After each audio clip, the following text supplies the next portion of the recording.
আজ বাড়িতে চিংড়ি এনেছিলাম। সেই চিংড়ি বেছে যে খোসাগুলো হয়েছে, এই খোসাগুলো আমি আজ আমার ছাদ বাগানের গাছে দিয়ে দেবো। তাহলে চলুন ছাদে যাওয়া যাক।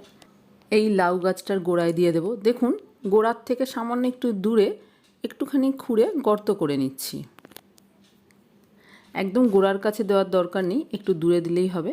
দেখুন, একটা ছোট্ট গর্ত করে নিয়েছি। এবার এর মধ্যে এই চিংড়ির খোসার কিছুটা দিয়ে দেবো। এই যতটা চিংড়ির খোসা আছে এগুলো আমি 3টে গাছের গোড়ায় দিয়ে দেব।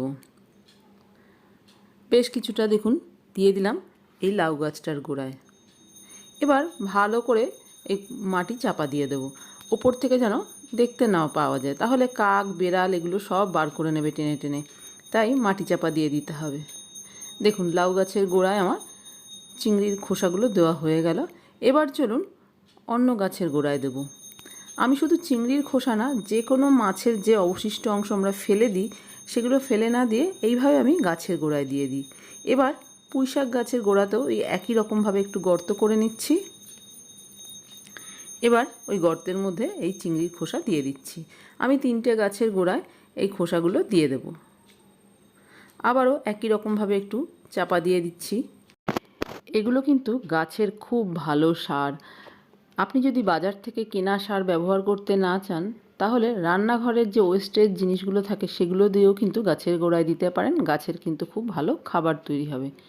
আর দিয়ে দিলাম লেবু গাছের গোড়ায়। 3টে গাছের গোড়ায় আমি দিয়ে দিয়েছি। আর সব কটা গাছের গোড়ায় কিন্তু একই রকমভাবে মাটি চাপা দিয়ে দিয়েছি। আর ওপর থেকে দেখে বোঝা যাচ্ছে না যেখানে কিছু দেওয়া হয়েছে। আমি আমার ছাদ বাগানে কিন্তু কেনা কোনো রকম সারের ব্যবহার করি না। আমার বাড়িতে রান্নাঘর থেকে যেগুলো বেরোয় সেগুলো দিয়েই আমি গাছের যত্ন করি।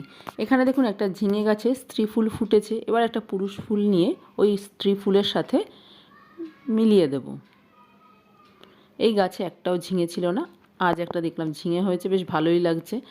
ঢ্যাঁড়স গাছে দেখুন 3টে ঢ্যাঁড়স হয়েছে। ঢ্যাঁড়সগুলো এখন তুলব না, তবে কাল সকালে তুলে নেব, তখন হয়তো আপনাদের সাথে আমি এটা শেয়ার করতে পারবো না। আর আজকে তুলে নেব এই লাউ, আর কিছুটা লাউ শাকও কেটে নেব। এই দিকে দেখি শাকটা বাড়ছে না, একই রকম রয়ে গেছে, তাই ভাবছি ওটা কেটে নিই। ছাদ বাগানের বিভিন্ন কাজ করতে করতে প্রায় সন্ধে হয়ে গেছে, আর আমার ছাদ বাগানের কাজও শেষ হয়ে গেছে।